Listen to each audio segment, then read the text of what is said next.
Você já sentiu o gosto da traição?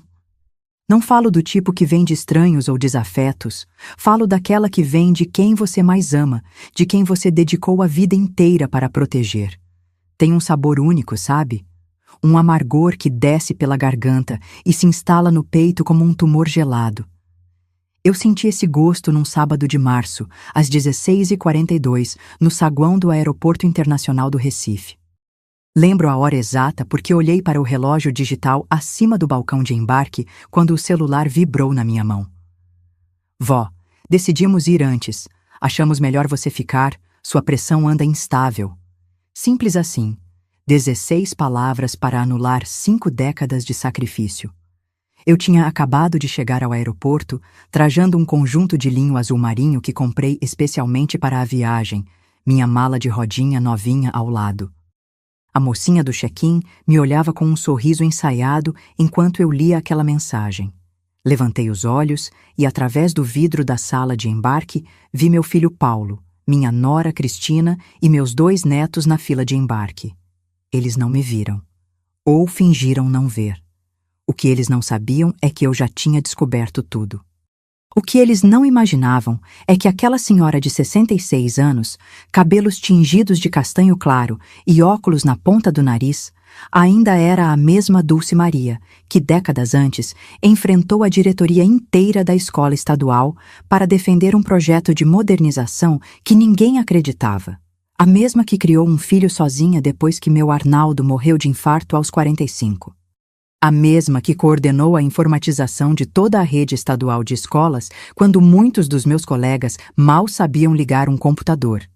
Respirei fundo, guardei o celular na bolsa e sorri. A senhora vai fazer o check-in? Perguntou a atendente. Não, minha filha. Parece que houve uma mudança de planos. Dei meia volta com minha mala de rodinha e saí daquele aeroporto não como uma vítima, mas como uma mulher com uma nova missão. Aquela viagem para Portugal era meu presente para a família. Economizei por anos, vendendo até um terreno que herdei de minha mãe em Olinda para completar o valor. Vamos conhecer a terrinha, dizia eu, animada com a ideia de mostrar aos meus netos adolescentes as raízes da nossa família. Paulo fingia entusiasmo, mas hoje sei que planejava me abandonar desde o princípio. O dinheiro da viagem era apenas a cereja do bolo de um roubo muito mais extenso.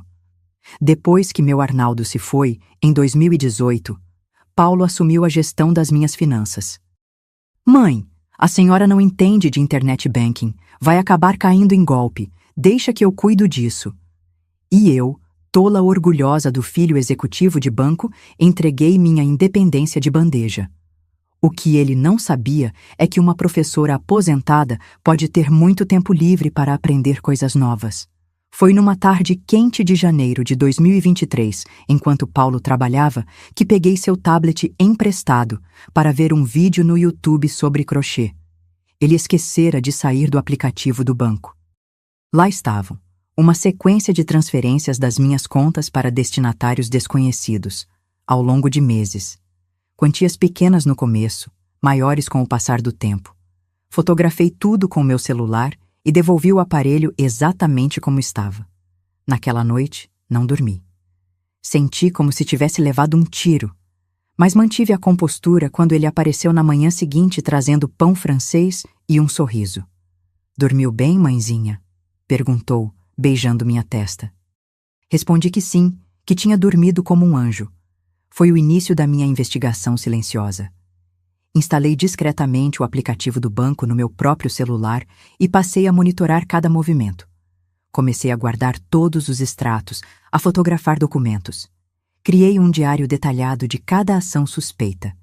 Enquanto isso, continuava sendo a vovó Dulce, um pouco confusa, um pouco cansada, sempre agradecida pelas visitas e pelos cuidados.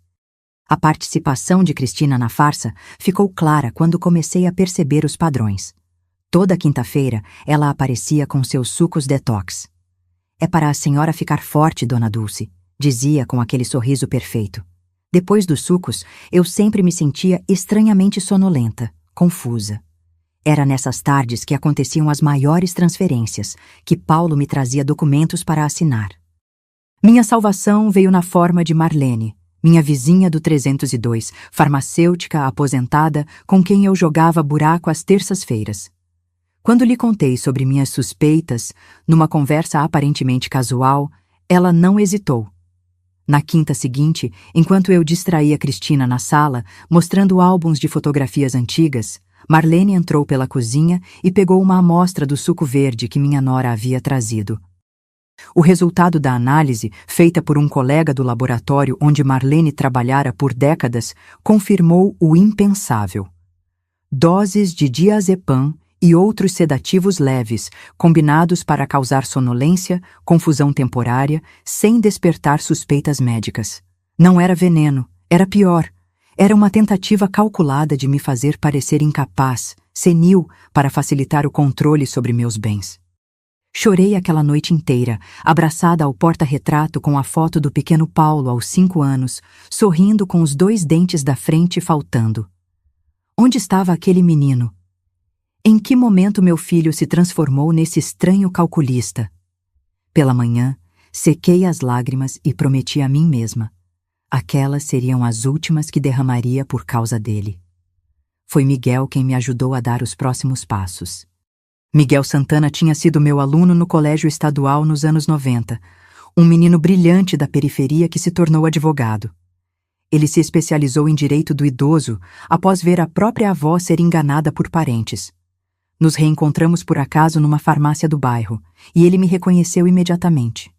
Dona Dulce, a senhora não mudou nada, exclamou, com aquele mesmo sorriso largo que tinha aos 15 anos.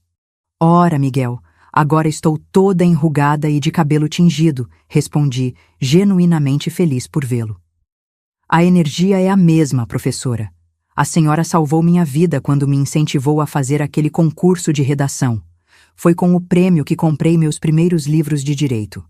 Trocamos telefones e, semanas depois, quando percebi a extensão da traição de Paulo e Cristina, foi para Miguel que liguei. Em seu escritório modesto, mas organizado, espalhei sobre a mesa as provas que havia coletado. Extratos bancários, o resultado da análise dos sucos, gravações que fiz secretamente de conversas onde Paulo e Cristina discutiam sobre o que fazer com a velha quando voltassem de Portugal. Miguel não escondeu seu choque. Dona Dulce, isso é gravíssimo. É abuso financeiro contra idoso, administração infiel, talvez até tentativa de estelionato, sem falar do que estão colocando nas suas bebidas. O que podemos fazer, Miguel? A senhora quer acionar a justiça imediatamente? Podemos entrar com medidas cautelares hoje mesmo. Olhei pela janela de seu escritório. Lá fora, Recife pulsava. O sol refletia no rio Capibaribe.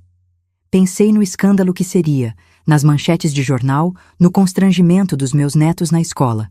Pensei no rosto devastado de Paulo quando fosse preso, mesmo merecendo. Havia uma parte de mim, a professora que corrigia as provas com caneta verde em vez de vermelha, para não desestimular, que ainda queria lhe dar uma chance de aprender. Não, Miguel. Quero algo diferente. Quero justiça, mas do meu jeito. Foi nesse momento que começamos a traçar um plano que era mais elaborado que qualquer aula que preparei nos meus 40 anos de magistério. Não seria uma vingança impulsiva, mas uma lição cuidadosamente planejada, um curso intensivo sobre consequências. Eles acham que sou frágil e confusa? Vamos usar isso a nosso favor, expliquei a Miguel. Deixe-os pensar que estão vencendo enquanto preparamos cada detalhe. E assim começou a transformação da professora Dulce Maria Albuquerque, de vítima a estrategista, de presa a caçadora. As próximas semanas foram de intensa atividade disfarçada de rotina. Enquanto Paulo e Cristina ajeitavam os últimos detalhes da viagem para Portugal, eu também fazia meus preparativos. O primeiro passo foi garantir minha segurança financeira imediata. Com a ajuda de Miguel, abri conta em outro banco. Discretamente, comecei a transferir pequenas quantias para essa nova conta, valores baixos o suficiente para não despertar suspeitas nos extratos que Paulo verificava. Estou comprando material para artesanato, explicava quando ele questionava algum saque. O sotaque espanhol forçado era meu toque especial na farsa. Paulo achava divertido quando eu misturava idiomas, sinal da confusão mental que tanto lhe convinha. O segundo passo foi a compra secreta do apartamento. Encontrei um pequeno 2 quartos num prédio sem elevador no bairro da Encruzilhada. Nada luxuoso, mas aconchegante. E, principalmente, só meu. A negociação foi toda conduzida por Miguel, como se o imóvel fosse para ele. Paguei com o dinheiro da venda de joias antigas que Paulo nem sabia existirem. Relíquias da família que minha mãe me ensinou a guardar para dias de necessidade. O patrimônio visível serve para impressionar, Dulce. O invisível salva sua vida, dizia ela, abrindo a caixinha de madeira onde guardava um broche de esmeraldas herdado da avó portuguesa. Aquela esmeralda agora era meu apartamento seguro. Enquanto isso, continuava coletando provas. Instalei um aplicativo de gravação no meu celular que acionava discretamente sempre que Paulo ou Cristina entravam em meu quarto. As conversas que captei me estarreciam cada vez mais. Depois da viagem, a gente convence ela a vender a casa e ir para aquele residencial, dizia Paulo numa noite, pensando que eu dormia profundamente. Mas é caro, Paulo, Cristina respondia. É por isso que estou organizando as contas. Com o dinheiro da venda da casa e mais o que sobrou da aposentadoria dela, dá para pagar uns 2 anos. Depois a gente vê. Depois significava esperar que eu morresse. Meu próprio filho estava calculando quantos anos de vida eu ainda teria. A pior descoberta foi sobre os sucos. Numa conversa gravada na cozinha, enquanto eu supostamente assistia televisão na sala, Cristina confessou: aumentei um pouco a dose hoje. Precisamos da assinatura dela naqueles papéis da casa de praia antes da viagem. Não exagera, Cris. Não quero ela babando na frente do gerente do banco, Paulo respondeu com uma risada que não reconheci. A casa de praia em Tamandaré era meu refúgio desde que Arnaldo estava vivo. Um pequeno chalé simples, mas com uma vista maravilhosa para o mar. Presente do meu marido quando me formei em pedagogia. Para você descansar entre um semestre e outro, amor, ele disse, me entregando a chave dentro de uma concha. Paulo sabia o quanto aquele lugar significava para mim, mas isso não o impediu de planejar sua venda sem meu consentimento. O terceiro passo do meu plano foi o mais doloroso: documentar os efeitos dos sedativos. Eu parei de tomar os sucos, claro, despejava-os discretamente numa plantinha, que curiosamente começou a murchar, mas precisava provar o que estavam fazendo comigo. Com a ajuda de Marlene, que levou um médico aposentado, seu amigo, para uma visita casual, documentamos meus sintomas. Fizemos a coleta de amostras de cabelo que revelariam o uso prolongado de medicamentos, e registramos tudo. O quarto passo foi o mais minucioso: a preparação dos documentos. Miguel trabalhou incansavelmente nisso, criando uma estrutura legal que parecia favorecer Paulo, mas estava cheia de salvaguardas e condições. Preparamos uma procuração limitada que eu assinaria antes da viagem, aparentemente dando a Paulo poderes para administrar meus bens durante minha ausência, mas com cláusulas restritivas cuidadosamente escondidas em meio ao juridiquês. Criamos um novo testamento, substituindo o anterior que deixava tudo igualmente para Paulo e sua irmã Denise, que morava em São Paulo e raramente aparecia. No novo documento, incluímos disposições condicionais e fundações beneficentes como contingências. Também preparamos, mas não registramos ainda, documentos para anular qualquer venda ou transferência que Paulo tentasse fazer usando a procuração limitada. Como explicou Miguel, é como dar a ele uma chave que parece abrir todas as portas, mas na verdade só abre algumas, e mesmo essas têm alarmes silenciosos.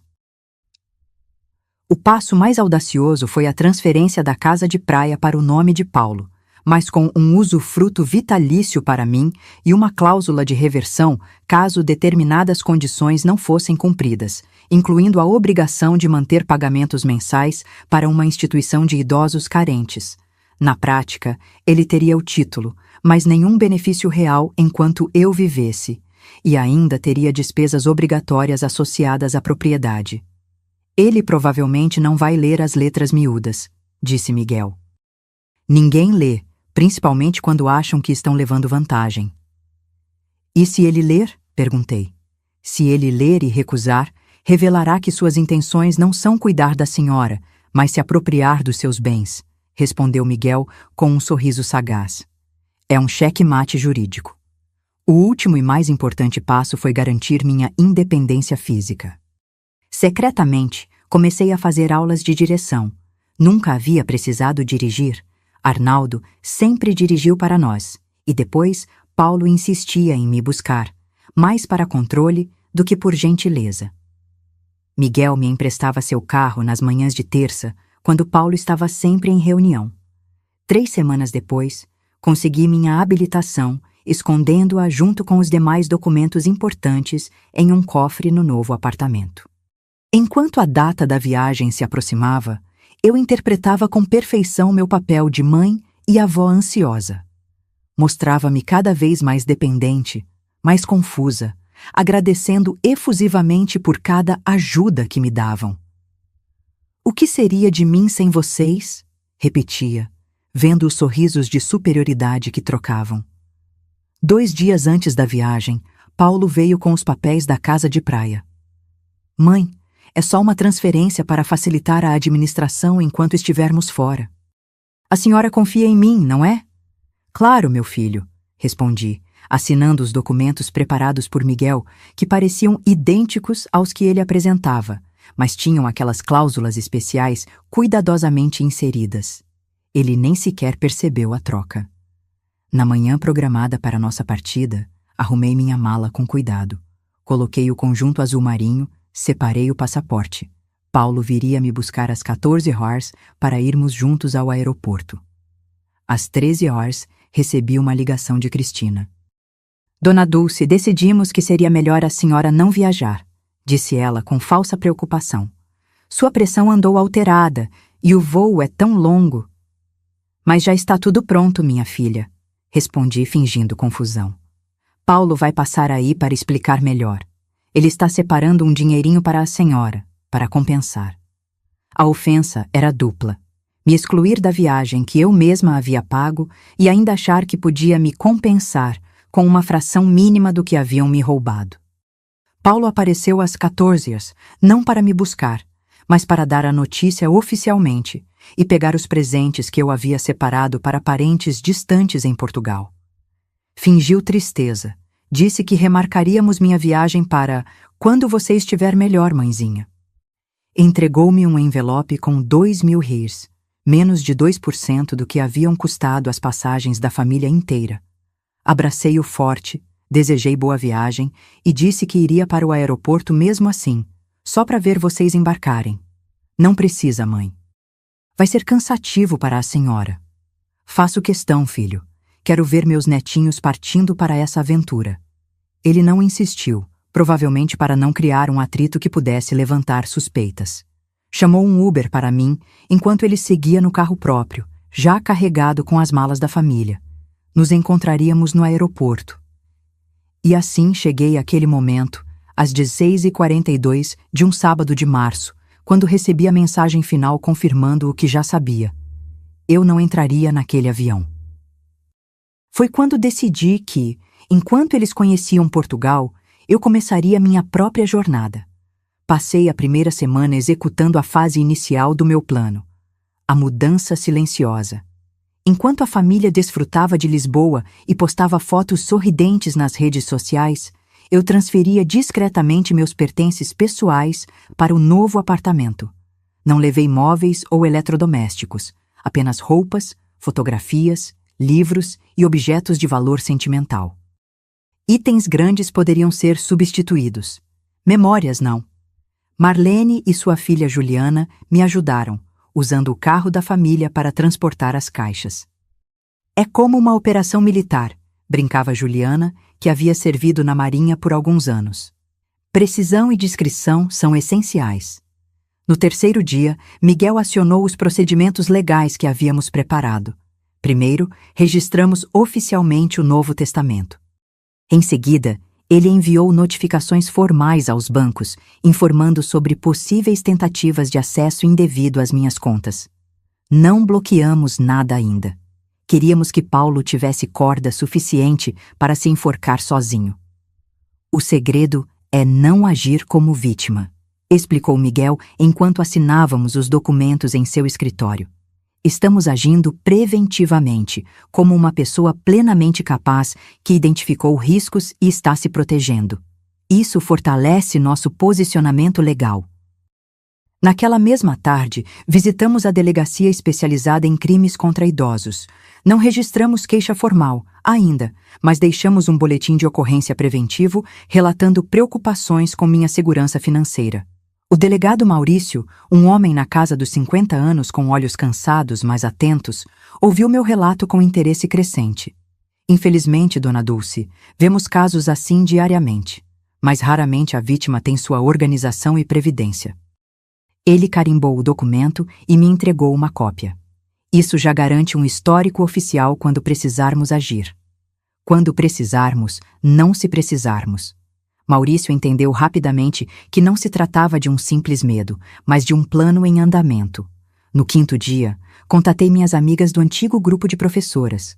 Nos encontrávamos mensalmente para um café desde a aposentadoria, mas nos últimos meses, Paulo sempre arranjava desculpas para me impedir de ir, isolando-me gradualmente. Mãezinha, a senhora anda tão cansada, melhor descansar hoje. E eu, interpretando o meu papel, concordava. Regina foi a primeira a atender. Dulce Maria, quanto tempo! Estávamos preocupadas. Contei uma versão resumida da situação, omitindo os detalhes mais dolorosos. Aquele ingrato!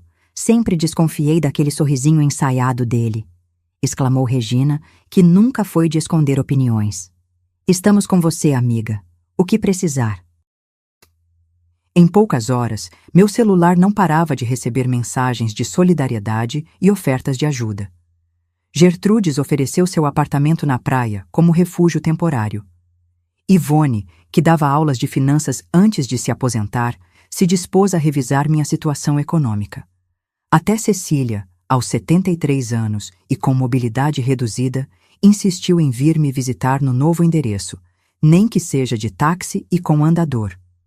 Essa rede de apoio era fundamental não apenas emocionalmente, mas estrategicamente.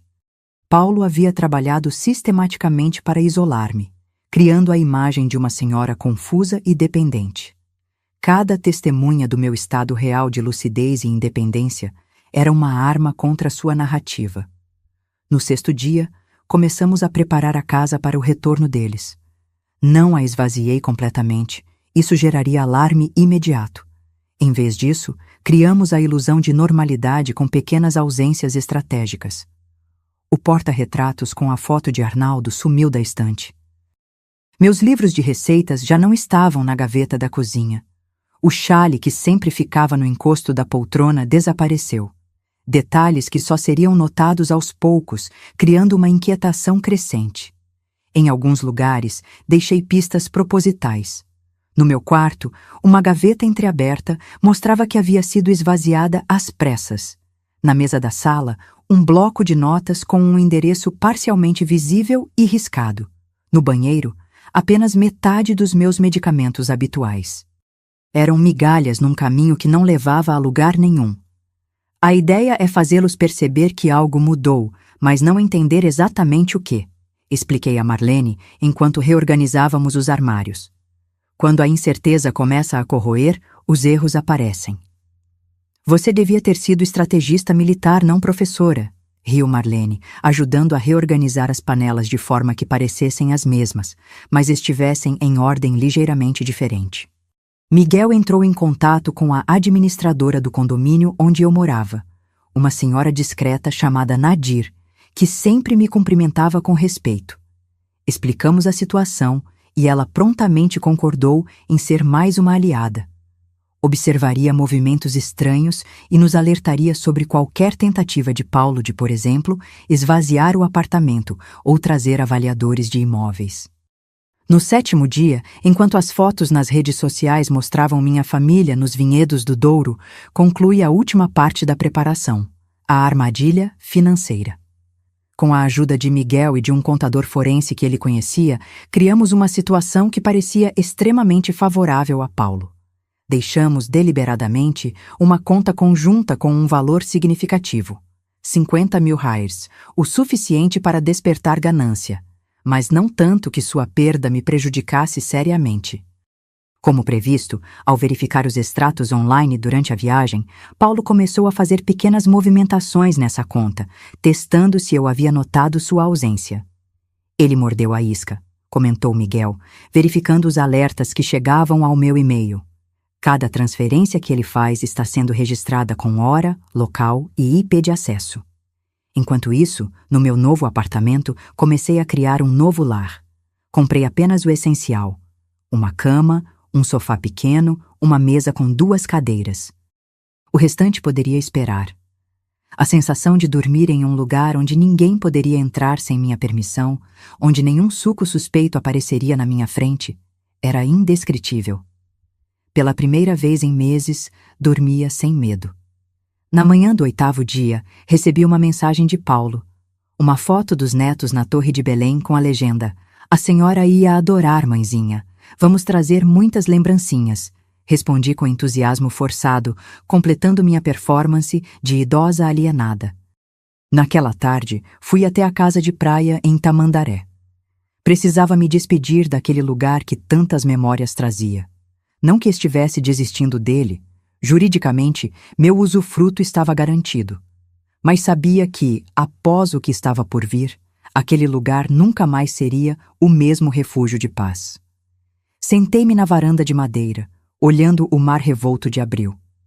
Lembrei-me de Arnaldo sentado ali, lendo jornal nas manhãs de domingo, dos primeiros passos de Paulo naquela areia, de como construímos uma vida que parecia perfeita, até não ser mais. "O que deu errado, Arnaldo?", perguntei em voz alta, como se meu marido pudesse me ouvir através do barulho das ondas. "Foi algo que fiz? Ou que deixei de fazer?" Não havia respostas fáceis, apenas o vento salgado e a certeza de que agora era tarde demais para compreender as raízes da traição. Restava apenas lidar com suas consequências.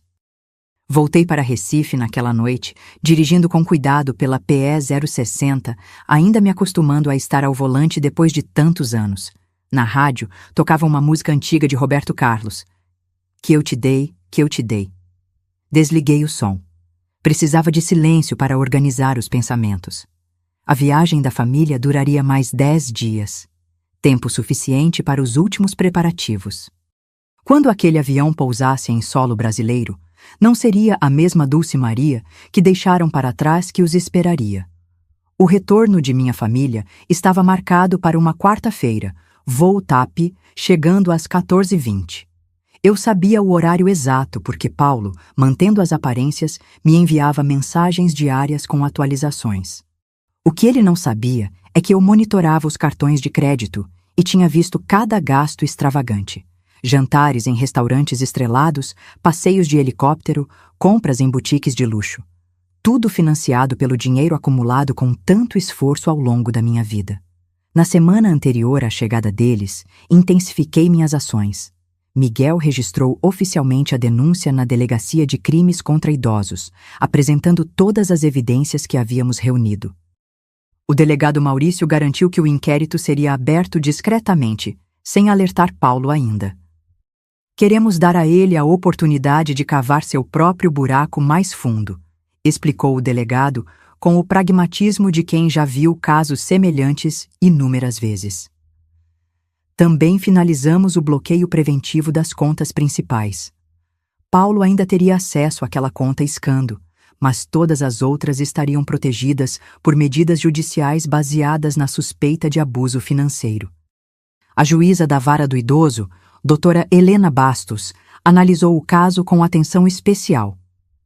"Dona Dulce, raramente vemos alguém em sua situação agir com tanta lucidez e antecipação", comentou ela após assinar os documentos. "A maioria chega até nós quando já perdeu quase tudo."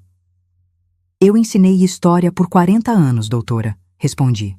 "Se tem algo que aprendi é que quem não conhece o passado está condenado a repeti-lo. Vi muitas colegas professoras sofrerem nas mãos de filhos ingratos. Jurei que não seria uma delas. Nos dias finais, preparei cuidadosamente o cenário para o confronto. Não queria uma explosão dramática com gritos e acusações. Aquilo seria satisfatório emocionalmente, mas estrategicamente frágil. Paulo poderia usar uma reação exaltada para reforçar a narrativa de que eu estava mentalmente instável. Não, eu precisava de algo mais sutil, mais devastador. Decidi que não estaria em casa quando chegassem. Em vez disso, deixei uma carta formal sobre a mesa da sala, com papel timbrado do escritório de Miguel. Nela, informava em linguagem jurídica seca que eu havia tomado conhecimento de irregularidades na administração de meus bens e que medidas legais apropriadas foram iniciadas. Incluí cópias dos extratos bancários evidenciando as transferências não autorizadas e uma foto do resultado da análise dos sucos. No final, minha assinatura firme, sem tremores, reconhecida em cartório.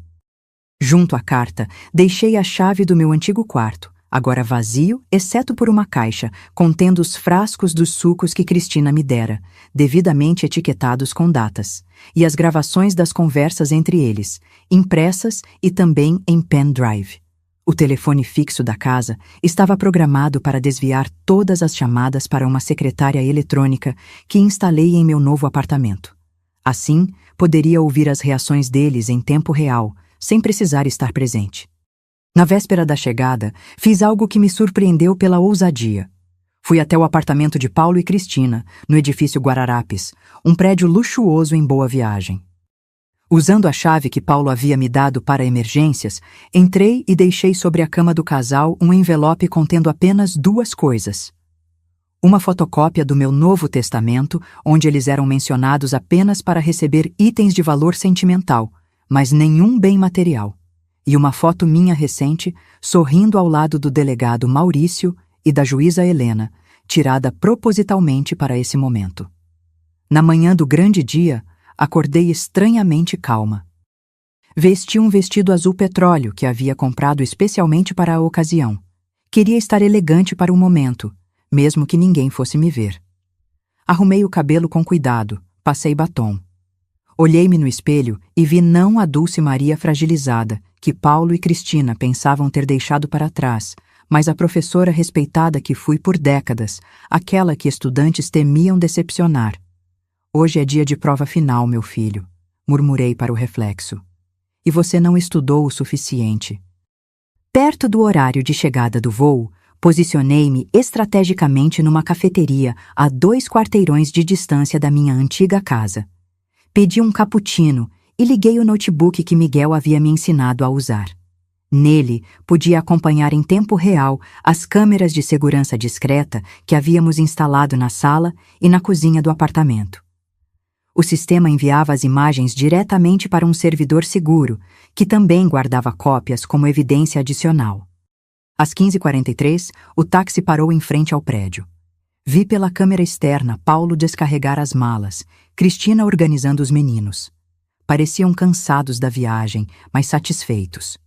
Paulo olhou para cima, observando a fachada do prédio como quem avalia uma propriedade, e sorriu de um jeito que reconheci. Era o mesmo sorriso que dava quando criança ao abrir presentes caros no Natal. Eles entraram no elevador. Meu coração acelerou.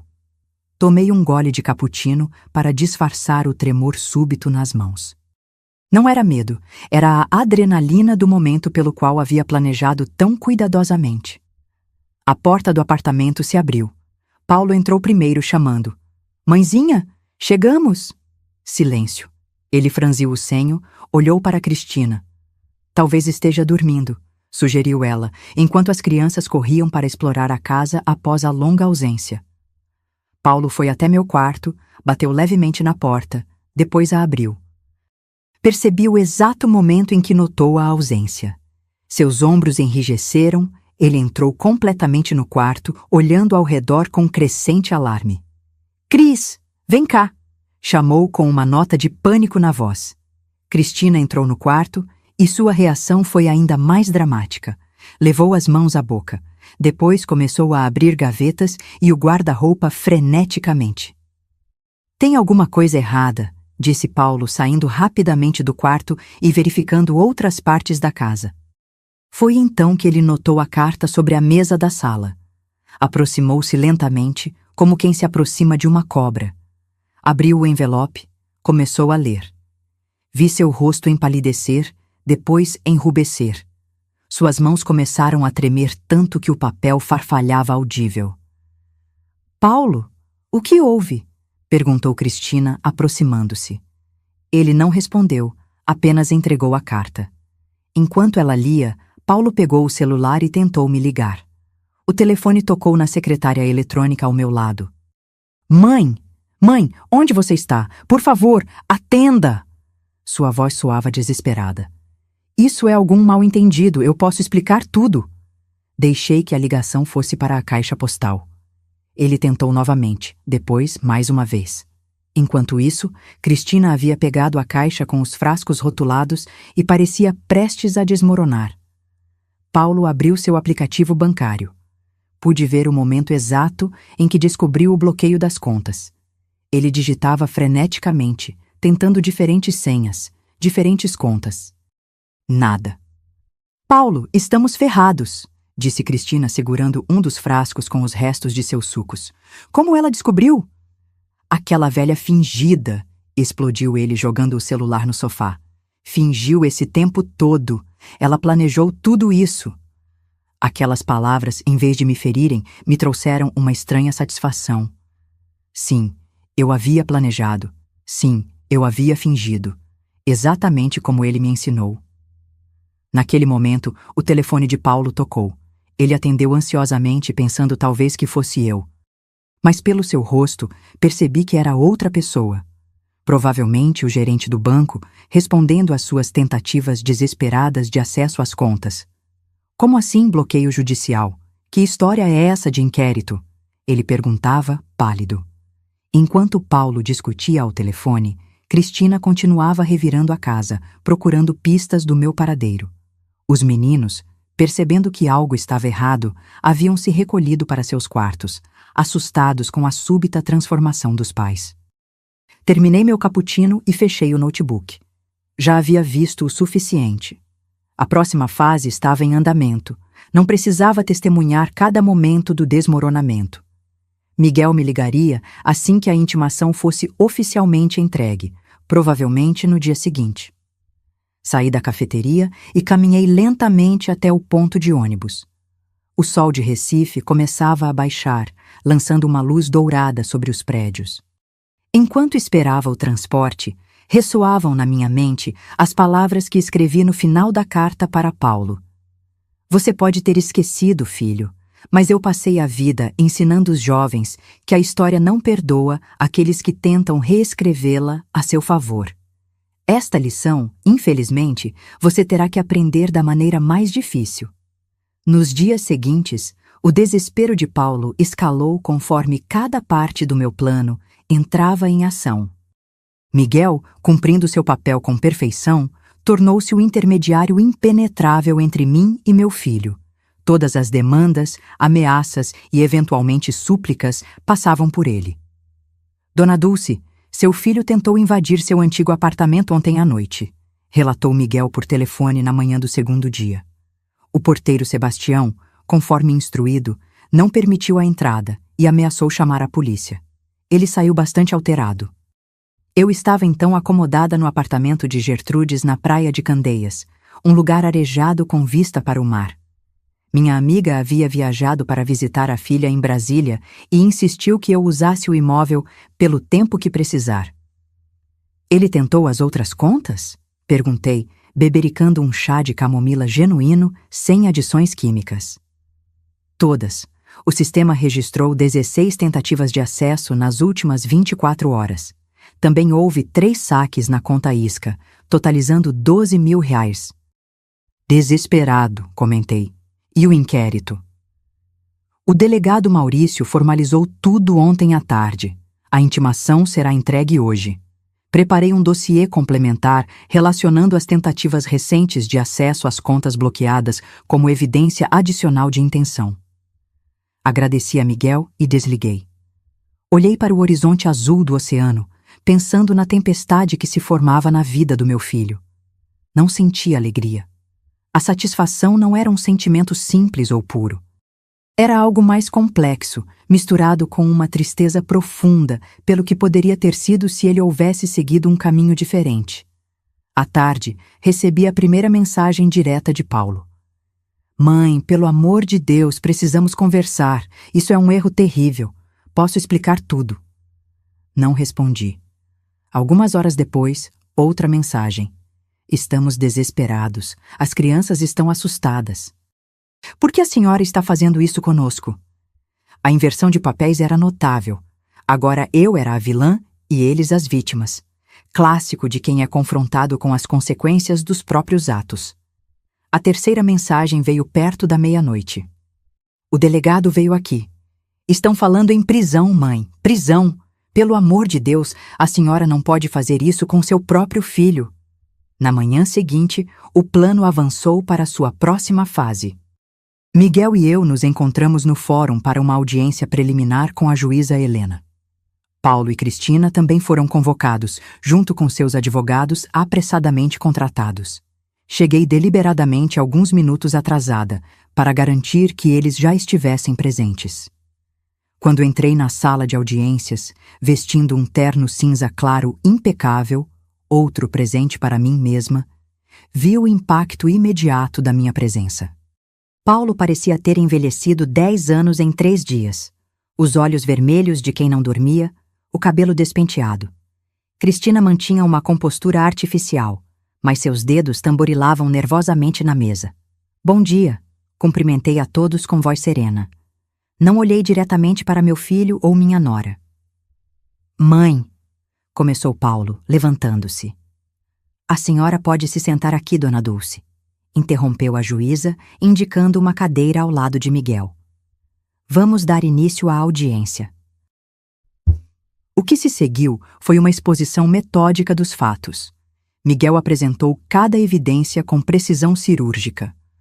Os extratos bancários mostrando transferências não autorizadas, os resultados das análises dos sucos, as gravações onde Paulo e Cristina discutiam sobre como administrar minha senilidade aparente. O relatório médico provando minha plena capacidade cognitiva. Os registros das tentativas de acesso às contas após o bloqueio. O advogado de Paulo, um homem de meia idade com expressão arrogante, tentou algumas intervenções desesperadas. Meritíssima, estamos diante de um lamentável mal-entendido familiar.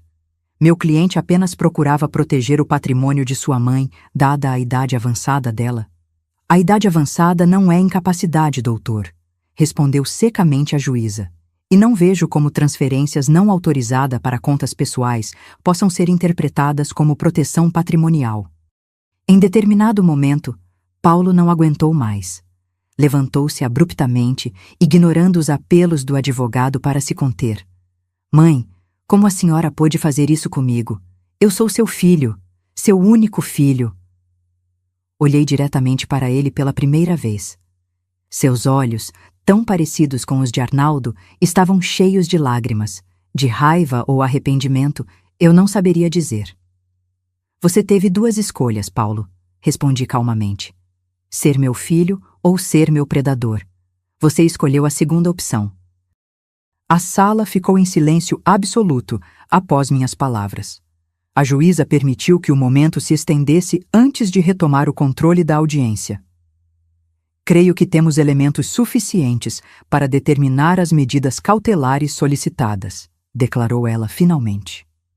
O bloqueio dos bens da senhora Dulce Maria permanecerá em vigor, com exceção dos valores já transferidos para sua nova conta pessoal. Quanto ao inquérito criminal, seguirá seu curso normal na delegacia especializada. Ela se virou para mim. A senhora deseja alguma medida protetiva adicional? Ordem de afastamento, talvez? Paulo empalideceu ainda mais ao ouvir a sugestão. Não será necessário, meritíssima, respondi. Acredito que meu filho e minha nora entenderam que a situação mudou permanentemente. A audiência foi encerrada. Enquanto recolhíamos nossos documentos, Cristina aproximou-se hesitante. Dona Dulce, as crianças sentem sua falta, disse em uma tentativa óbvia de usar meus netos como moeda emocional. Elas podem me visitar quando quiserem, respondi, entregando-lhe um cartão com meu novo endereço. Sozinhas, preferencialmente. E diga a elas que a vovó não está doente ou confusa. Nunca esteve. Paulo fez um último esforço quando já estávamos no corredor. O que a senhora quer, afinal? Perguntou, a voz um misto de raiva e desespero. Quer me ver preso? É isso? Parei e me virei para ele. Havia uma multidão de coisas que poderia dizer, que queria que ele entendesse a dor da traição, que queria que sentisse o peso da vergonha pública, como eu senti ao ser abandonada no aeroporto, que queria justiça por cada centavo desviado, cada mentira contada, cada gota de sedativo nos sucos. Mas apenas respondi: quero que você aprenda, Paulo, que aprenda que ações têm consequências, que idosos não são descartáveis, que sua mãe, apesar da idade, nunca foi tola. E, principalmente, quero que aprenda que algumas perdas são irrecuperáveis. Miguel tocou suavemente meu ombro, sinalizando que estava na hora de irmos. Deixei meu filho ali, no corredor frio do fórum, cercado por estranhos que haviam testemunhado sua humilhação. Nas semanas seguintes, o caso seguiu seu curso legal. Paulo fez um acordo com o Ministério Público, comprometendo-se a devolver integralmente os valores desviados em troca da suspensão do processo criminal. Cristina, pega em flagrante com o estoque de medicamentos que usava nos sucos, enfrentaria separadamente acusações por administração de substância nociva. Ambos contrataram advogados caros, venderam um dos carros para cobrir as despesas legais e começaram a sentir, ironicamente, a pressão financeira que tanto temiam. Os meninos vieram me visitar no novo apartamento, trazidos por Juliana, a filha de Marlene. Estavam confusos, assustados com a súbita mudança na dinâmica familiar. Expliquei da forma mais gentil possível, sem demonizar os pais, que houvera um desentendimento sério sobre como cuidar de mim e dos meus bens. Sua mãe e seu pai achavam que eu estava muito velhinha para decidir sozinha, disse ao mais novo, de apenas 12 anos. Mas eu mostrei que ainda sei muito bem o que estou fazendo. A vovó não parece confusa para mim, comentou o mais velho, de 15 anos, olhando ao redor do apartamento organizado e acolhedor. É porque nunca estive, querido. Algumas pessoas confundem cabelos brancos com cérebro fraco. Eles riram. E por um momento, vi um reflexo do Paulo, que um dia foi meu menino, antes da ambição e da ganância o transformarem. Na semana seguinte ao acordo judicial, Paulo enviou uma longa mensagem pedindo perdão. Era bem escrita, emocionalmente apelativa, falando de arrependimento sincero e desejo de reconstruir nossa relação. Em outro tempo, eu talvez tivesse cedido imediatamente, mas a nova Dulce Maria era mais cautelosa. O que acha disso? Perguntei a Miguel, mostrando-lhe a mensagem. Ele leu atentamente antes de responder. Parece sincero, mas também parecia sincero quando dizia que estava cuidando das suas finanças. Assenti. Exatamente. O perdão não pode ser imediato ou fácil, ou não terá valor.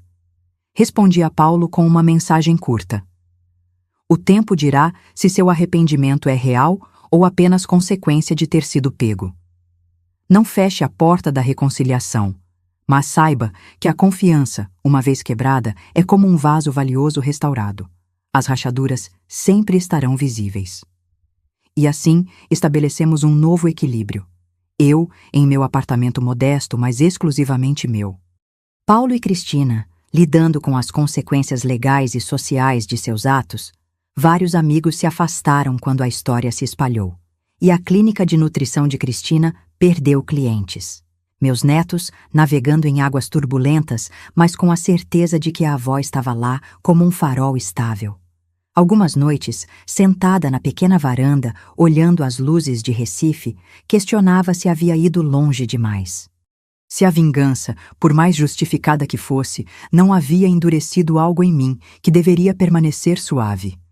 Mas então lembrava da sensação de traição absoluta naquele aeroporto. do horror gelado ao descobrir que meu próprio filho tinha planos calculados para se apropriar dos meus bens. Das noites de angústia, fingindo confusão enquanto lutava silenciosamente para recuperar o controle da minha vida. Não havia ido longe demais. Havia apenas estabelecido um princípio fundamental, que mesmo aos 66 anos, Dulce Maria Albuquerque não era um fardo a ser administrado, mas uma força a ser respeitada. 3 meses após o confronto inicial, enquanto organizava livros na minha nova estante, encontrei um velho diário dos tempos em que ainda lecionava. Folheando-o, deparei-me com uma citação que havia anotado para uma aula sobre ética. A justiça sem misericórdia é crueldade. A misericórdia sem justiça é a mãe da dissolução. Fechei o diário pensativa. Talvez houvesse um caminho equilibrado à frente, onde a justiça que busquei pudesse, eventualmente, abrir espaço para uma nova forma de relacionamento com meu filho. Não baseado na dependência ou no controle, mas no respeito mútuo. Esse caminho, porém, seria longo. E desta vez, eu estabeleceria cada passo do percurso. Se você gostou, curta o vídeo, compartilhe com os amigos e se inscreva no canal para não perder os próximos conteúdos exclusivos. Muito obrigado por nos acompanhar e até a próxima!